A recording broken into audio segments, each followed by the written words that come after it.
All right, let's begin. First of all, welcome.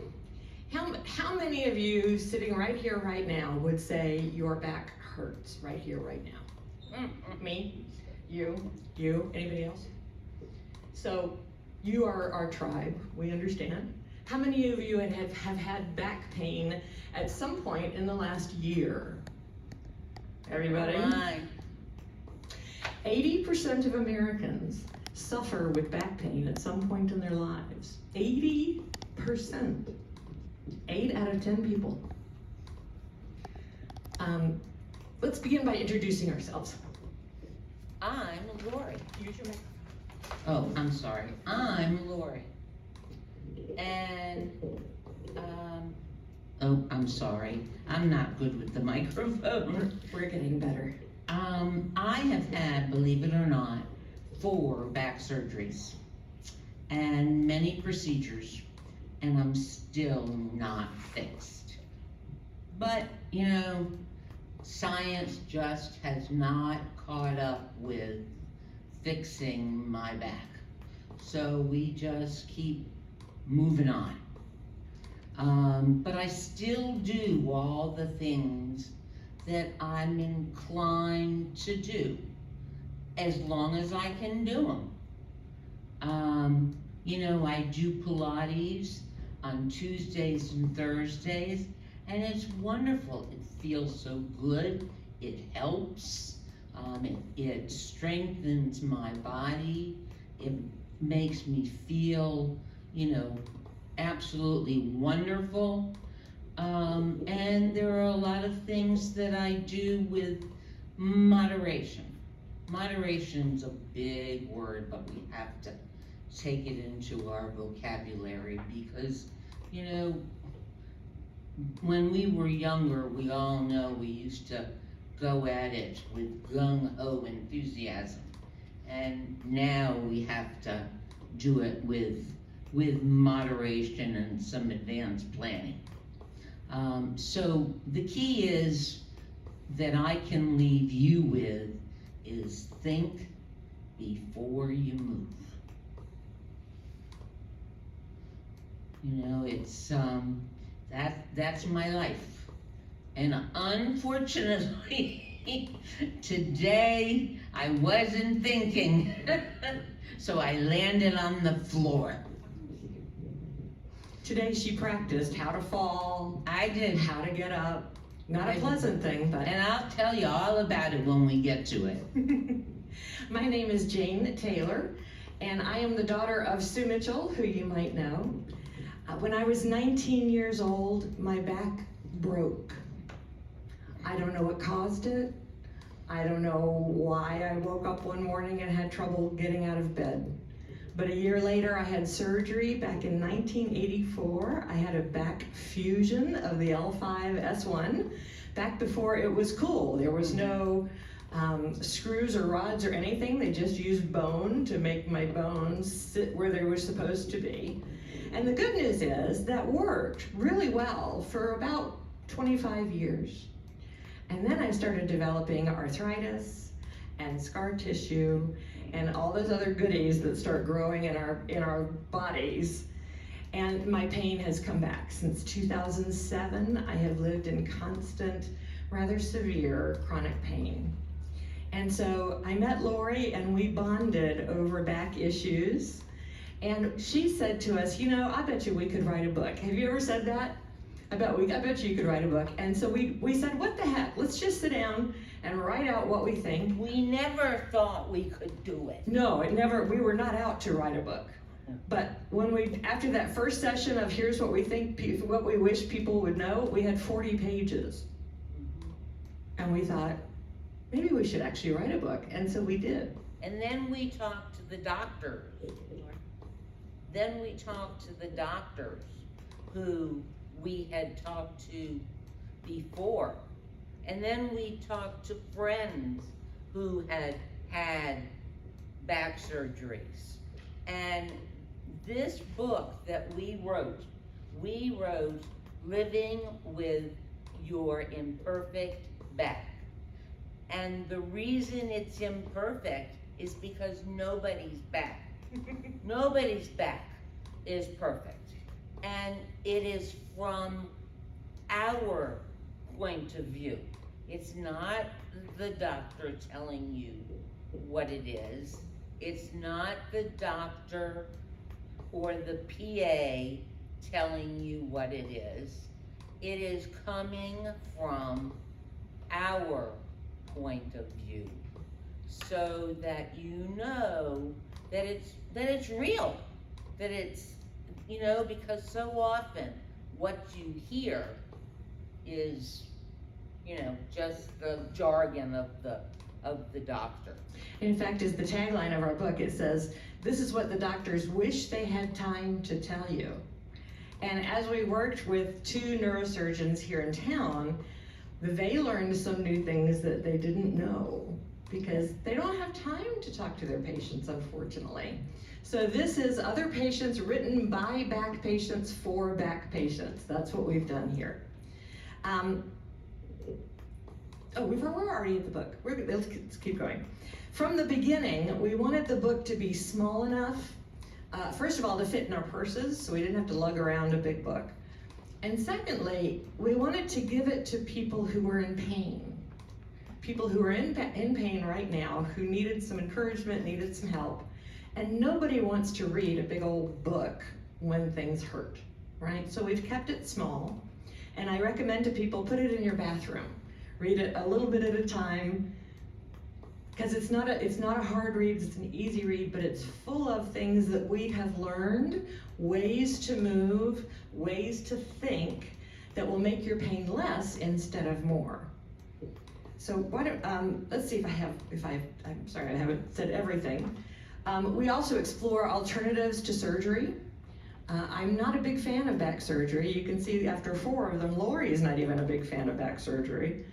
And I think many 2 people are having surgeries. I see a lot of people having surgeries that don't work all that well. So we talk about alternatives. Sue? My surgery worked. Her first surgery required a second surgery, but together they worked out really well. They did. And Praise the Lord.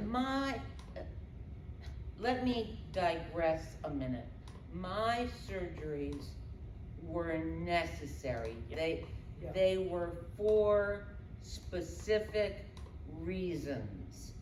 And unfortunately, with the weakness, with the spinal stenosis and the degenerative disc and all of that I have going on, it just didn't work. I was fine for a little while, but I have gotten to this kyphosis now, and it's kind of what I'm living with now. Kyphosis is the hunch. You'll see when Lori gets to walk around, it's hard for her to stand up straight now. That's kyphosis. Let's start with about the book. Okay. Bottom of 240. No, the bottom of the first page. Okay. Bottom of the first page. Oh, no, first page. Sorry. Yeah. Sorry. Here, Okay. 240. The title of this presentation is Rethink Your Daily Activities. Now you're going, I know how to do those things. I've been doing them my whole life. She's gonna tell me how to redo those? Well, we might give you a little hint. And you might find that, not such a bad idea. But there's something that you need to remember. There are no BLTs. It's not a sandwich. I promise. It's no bending, no lifting, and no twisting. So it doesn't make a good sandwich. And there's no naps. Can you imagine living here and you can't take a nap?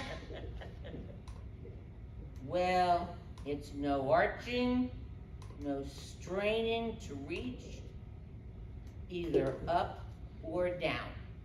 So, with that kind of stuff at hand, what do you think you're gonna learn? Well, the first thing is getting out of the chair. Now, let me ask you something. Is it hard? Is it hard getting out of a chair? Why? Why is it hard getting out of a chair? Because it, you have to take your time to do it so you don't hurt. Okay, That's pretty good, I agree. okay. Why else is it hard getting out of a chair? Legs don't work. Uh, My legs don't your work. legs don't work. We lose 10% of our muscle mass for every decade. We're Well, losing muscle mass. let me tell you that one of the things that we have always done is, you know, our mothers have told us to sit back in a chair so that you sit up. Well, that's fine, but it doesn't help you get out of the chair. So to get out of the chair, you need to move. I'm stuck. I can do it. You have to move to the edge, to the very edge of the chair. Plant your feet like there's cement on the floor and actually give yourself, you're not leaning. You are, what's the word? Why can't I remember? It's, Me too. Stick No. your, no, that's right. No? you are, yes, you are sticking your butt out. And you are, but you're hinging. Hinging at the hips. Sorry, I couldn't get it.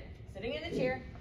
You have to, Scooching forward, hinging at the hips. Butt comes up, hands on thighs, straighten up.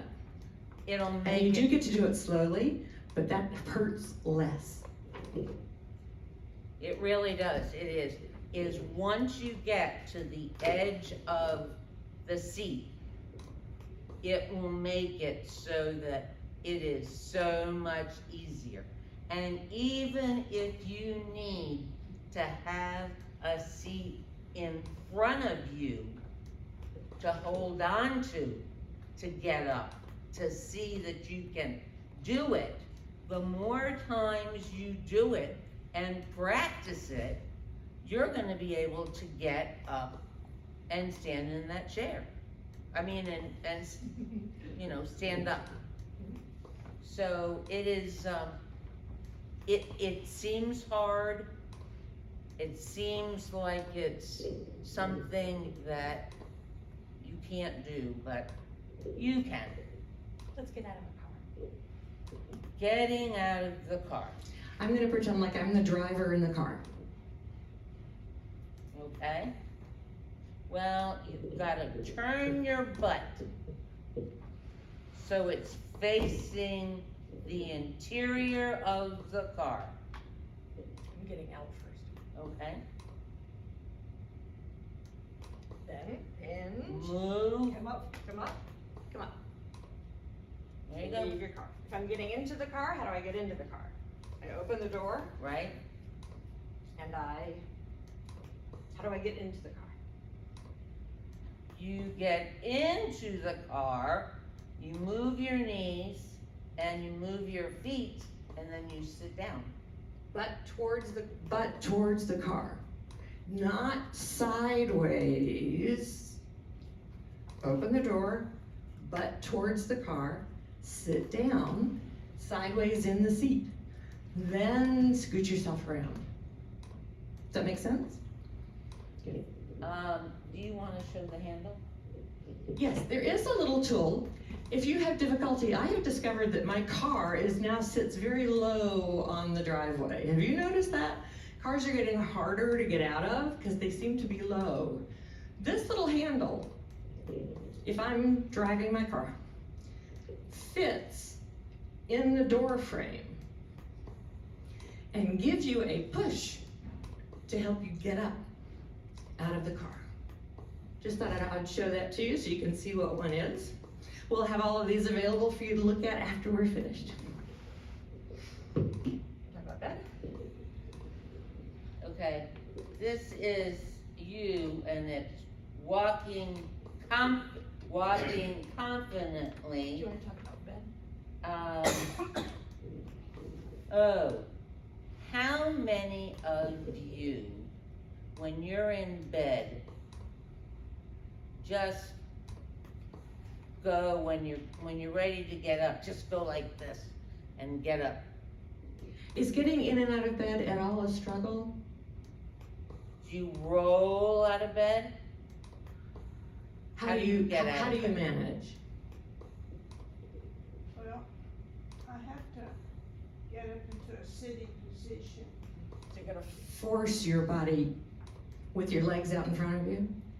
No, with In the my bed? legs over the side and on the floor. I can't really demonstrate the log roll here, but can you see Well, the log this? roll. You're flat on your back, you turn over to your side, and then you push up, bringing your feet down while your head comes up. We call it the log roll. And then when you're finished, you're sitting on the side of your bed, and then I learned that when I was 19 years old, and I've been doing it every day since. And it's the easiest way that I have found to get in and out of bed. I remember when Mom had her back surgeries, she showed the physical therapist once the contortions that she went through to get herself out of bed. And the physical therapist said, stop, don't do that, you're gonna hurt something. Because it was a struggle. Sometimes, beds are soft, you're also comfortable, it's hard to. So think about the log roll, we describe it in detail in the book. All right, let's talk about walking. Walking, particularly walking confidently. Is anybody here afraid of falling like I am? I think probably everybody within a 10-mile range around us is probably afraid of falling. And it's a reasonable fear, because when people fall, particularly if you break something, things don't go well, and you know that. But here's a thing that really woke me up. If you are afraid of falling, the fear itself makes you more likely to fall. Let me say that again. If you are afraid of falling, the fear itself will make you more likely to fall. Can you think of why that is? It's your brain. It's all your brain. It's all how we're thinking about Everything's it. in your brain. Everything is here. And if I'm scared, I'm gonna be tense. I'm gonna be walking probably little tiny shuffles, which is not walking confidently. And it's a very hard thing, especially if you have fallen before, to get your confidence back. And so walking confidently means that you believe you can get from here to there without falling. You can see your path, and you can use assistance. If you're not comfortable doing it on your own, you can use a cane, a walker, hiking poles. We brought a variety of things that can assist you. And I will tell you that there is, for me anyway, there has been a little dent in my pride that I use a cane sometimes. I've used a walker sometimes. And it's, it's a little dent to your pride. But I will tell you, I have watched my mom go through that progression. And she is now so grateful for her walker, because she feels very confident when she has her walker. She can go anywhere, she can do anything with that walker. And I love having watched her go through that process, because it's not a bad thing to need assistance. It's not a bad thing. It's nothing you did wrong. It's nothing to be ashamed of. Either our bodies are not functioning like they used to. And so we've brought some canes and walkers and various, if you want to take a moment and. Well, I will. I brought Can I help? a bunch. And first, you cannot be without a. No, this is last. This is last. Do those last. All right. Yeah. All right. Have any of you seen one of these? This is wonderful because when you are out and about, it's a walker. I mean, it's a cane, but it also provides you with a seat. And this one provides you with a seat and a flashlight. So, you know, you can use it at night. And it's really kind of nifty that it provides the opportunity for something like that. I tried, that one is a collapsible one that is great to take on trips. If you're going somewhere, you can stick it in your bag. These are walking poles, and sometimes they work better than a cane does. And canes come in various different kinds. They come with the handle curved. And then I found this one. And this one is just most unusual. I thought I would like it, I don't.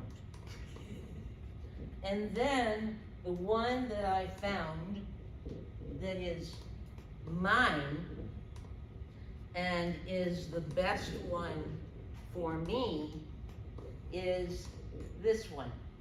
And the reason it is the best for me is it's tall enough, it forces me to stand up. You know, I've got a good grip on it, and with most people with canes, you will see them hunched over. And I didn't want that. I wanted to be able to, if I could, I wanted to be able to stand up. So I was able to do that. I had a lovely conversation today, just as I was waiting for Lori to come out. We were talking about using a cane, and the lady said to me, "Are you going to show us how to use our canes?" And I said to her, "No, I'm not going to do that, because the reason you need a cane is different for each person. And how you use a cane and what kind of cane you use depends on, is it your hips? Is it your knees? Is it your feet? Is it both? Is it one or the other? These are very individual to you. So I recommend, if you're feeling like you could use a little assistance, make an appointment with PT. Adrienne at PT knows what she's doing. She will match you to the correct assistance for you, okay? And then the last thing for, oh, sorry. One of the last things that I have, and I bought this after I had fallen in the street by my house. And I felt like it was just a really good investment. It is a very light walker. And it will, go just about anywhere. I guess you have to put, some kind of something on the back so it will do better in the street. But it folds up, very easily, and it's real easy to maneuver. It's just one of those things that is, very nice to have. And lastly, I don't know what I would have done without my grabbers. My grabbers were my saving grace. My daughter would say, "Mom, use your grabber." Well, grabbers come in all kinds of ways. This was one of my favorites. Why is that one of your favorites? Because it's long and skinny and it'll hold something. I like the yellow part in the middle is rubber, and so it grips to whatever you're grabbing. And it's also magnet on the end. And there's also a magnet on the end of pretty much every reacher I've ever seen has a little magnet on the end, which is nice. This was my very first one. And this one will hold anything, so this is a good one. I also like the handle on that one. Show that again, Lori, their handle. My hands don't love a pistol grip, but this whole hand grip feels better for my hands. And this one, I have to put it down. This one will go this way, and it also will, if I'm not mistaken, I thought it would turn, but it's, it's got a good grip to it. I used to be 5'9¾", so I've shrunk quite a bit. When I need to get something on the top shelf, this is what I use to get my jar of tomato sauce, and when I first started using it, my husband, who was alive at the time, said, "Are you crazy? You're using this to get," and I said, "Yeah." And I would reach up there and get it down, and you didn't have to worry that it was gonna fall and break or whatever. They were good tools. While we're talking about reachers and grabbers, one of the best things that I learned from Dr. Roy, who was her surgeon and one of our advisors as we wrote the book, he said he recommends this to all of his patients, and now we are also recommending that you think about how your world is arranged.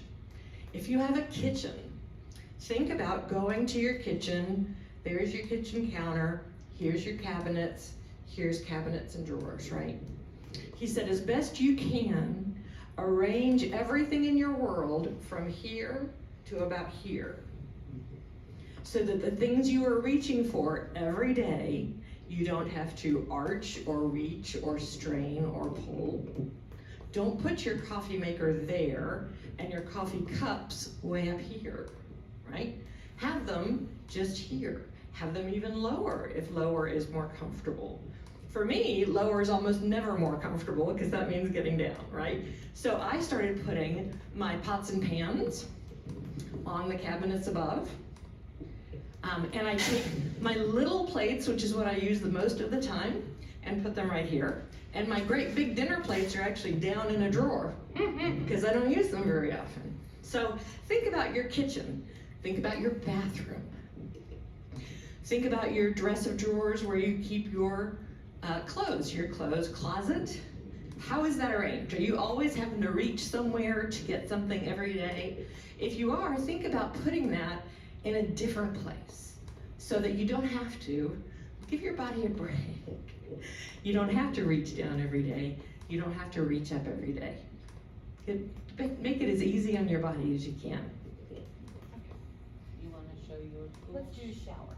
Let's do number 3 shower. No. I know you all take a shower every day, maybe every other day. But do you have a non-slip mat in your shower? Everybody? Does everybody have non-slip shower? Ooh, uh-oh. Do you feel safe with just slippery tile? It's not slippery. Okay.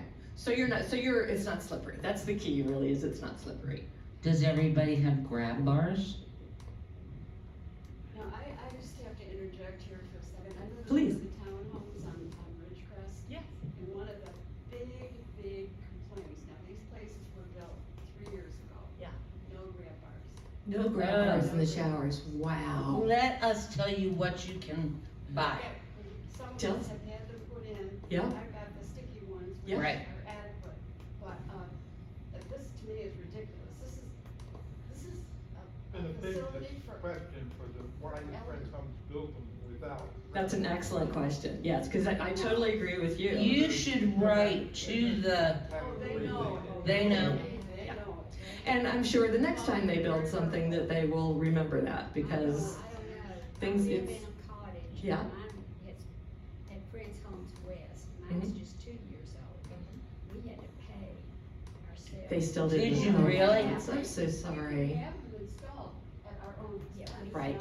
now see, that should not be because of the ADA, because of ADA. I'm sorry that that's happened. Have you tried the ones that suction and lock? American Disabilities Act. And those work adequately?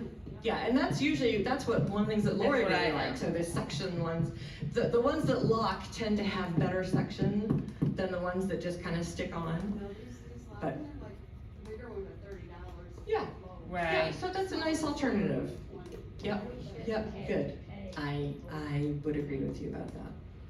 All right, let's talk about, The other thing in the shower, and I am adamant about this, don't close your eyes.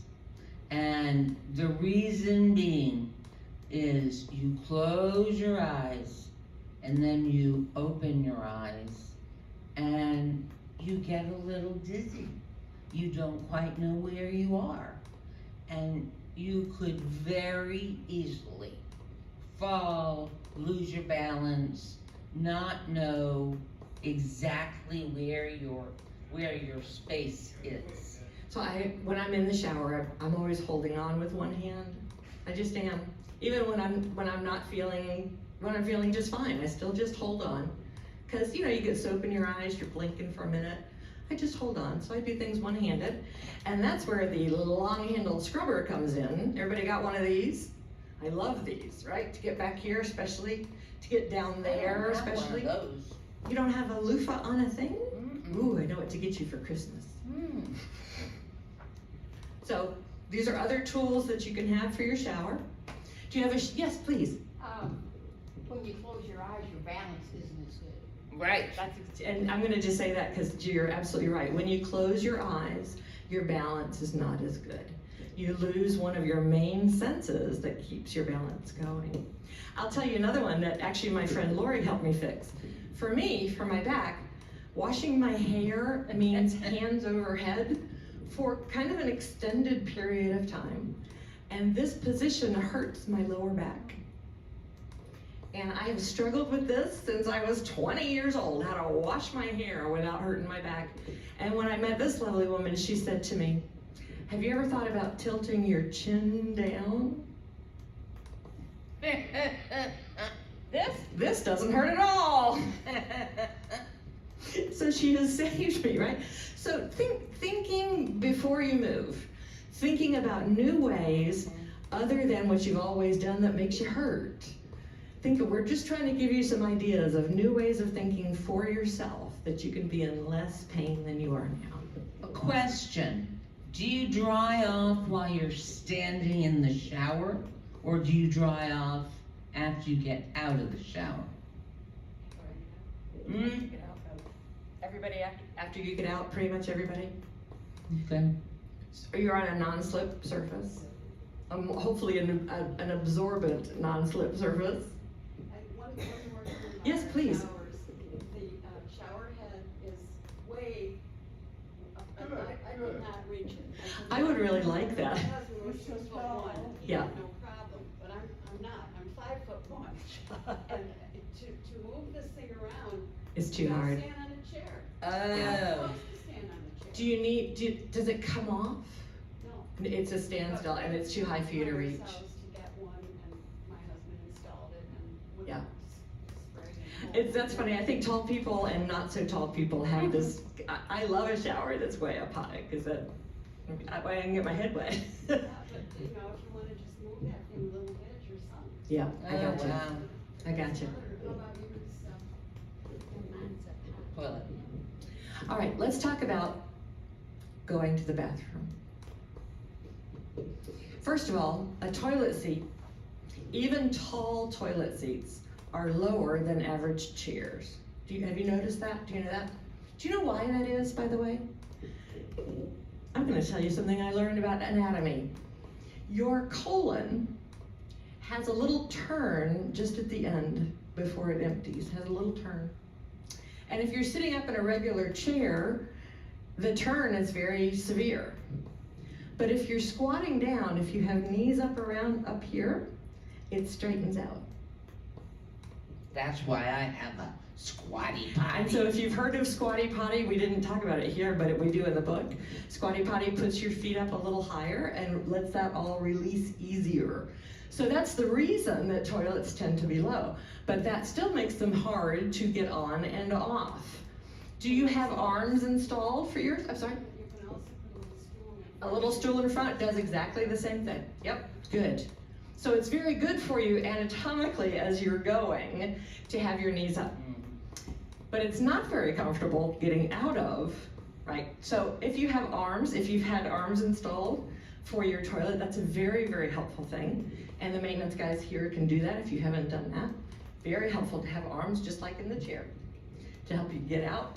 And the scooching forward on the toilet is harder than scooching forward in the chair, but it's still the same idea. You can have a grab bar as well. Yes, grab bars on the side and up. Do have.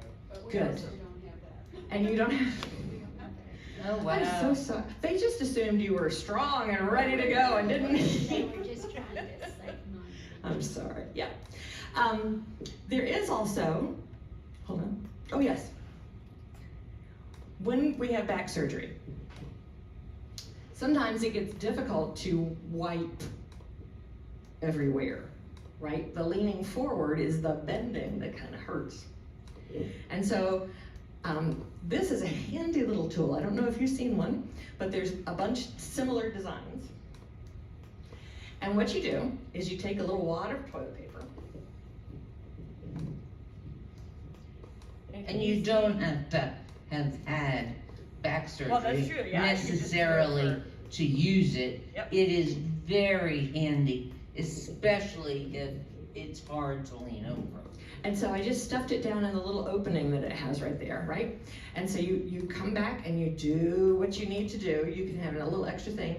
And then while it's here over the bowl, you push this little guy here and it releases it. So if you're having trouble reaching all the way back, these are wonderful. And I just wanted to show you that as well. Oh, and don't forget, ladies, do you remember when menopause, we were going through menopause and Kegels was the thing that you do? I want you to keep doing Kegels for the rest of your life. Because our pelvic floor muscles help keep everything where they're supposed to be. And doing Kegels, if you're not familiar, just as a quick, as if you are urinating, as if you're on the toilet going to the bathroom, and stopping your stream. Can you feel those muscles? They're very internal. It's not something I can show you. But it's just stopping the urine stream. And if you squeeze there and let go, and squeeze again, and let go, and squeeze again, do that 10 times every time you think of it.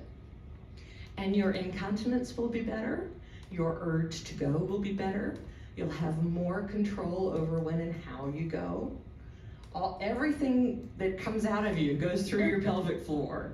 And those are just muscles that need to be strengthened. And that's how it's a very simple thing, and yet I keep forgetting to do it. Yeah. So don't forget.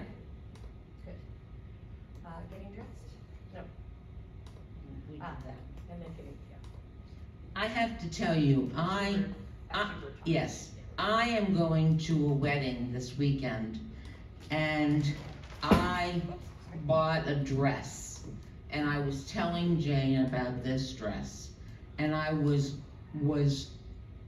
didn't know what I was going to do, because I was going to have to ask the hotel to come up and zip my dress. Well, Jane said to me, there is a tool, and it's a zipper upper.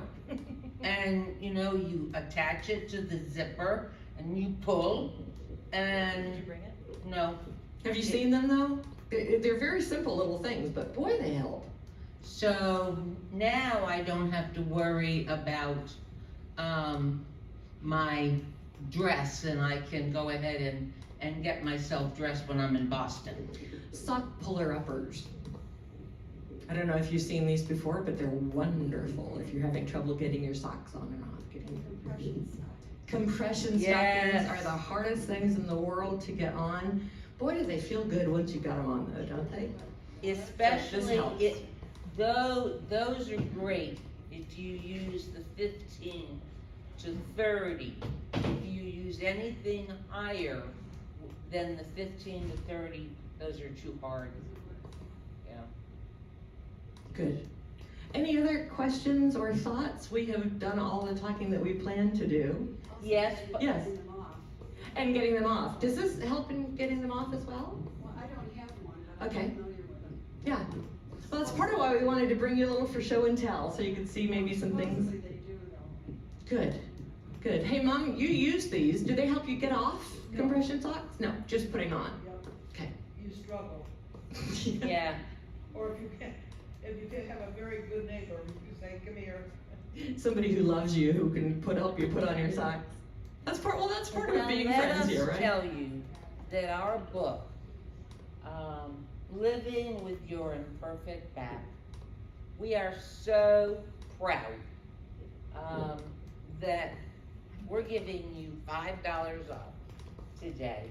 So the book is $18. It is not just for the back person. It is for anybody that So you can see it. has some issues. So you can just flip through it and look at it and see if you would like to purchase it or purchase it for someone. So we'd love your comments, so thank you very much. And we are finished, but we're happy to chat some more or answer questions or ask questions. Please take some time looking at the book. You can see it's not a hard read. I have another suggestion that is here, if Please. anybody has access to the And they could internet. pay me. You just put in adaptive equipment, it's amazing how many things will come up. Nice. So the phrase to Google is adaptive equipment. Or if Is- you wanna be more specific about what kind of. Yep, equipment. for feet or for hands. Fingernail clippers. Yep. It's a marvelous thing that we have so many even, forks and spoons and all kinds of things available. So don't despair. If you're having trouble, don't despair. And if you like the book and would like to buy it, Sue is at the book table and she will be happy to collect $18 from you for the book. Or if you just want to set it aside and think about it, you can take one of our booklets, one of our pamphlets, or one of our business cards. We have a website online. We'll also be over at West in 2 weeks. If you want to come back, I'd be grateful if you had a good time. I'd be grateful if you tell your friends and neighbors. And we'll be back in 2 weeks over at West. Thank you, everybody. Thank you. Isn't it pretty? Yeah, we're I was very really proud happy. of I it. was really happy with how You they know, did. other thing I'd like to mention about Yeah. getting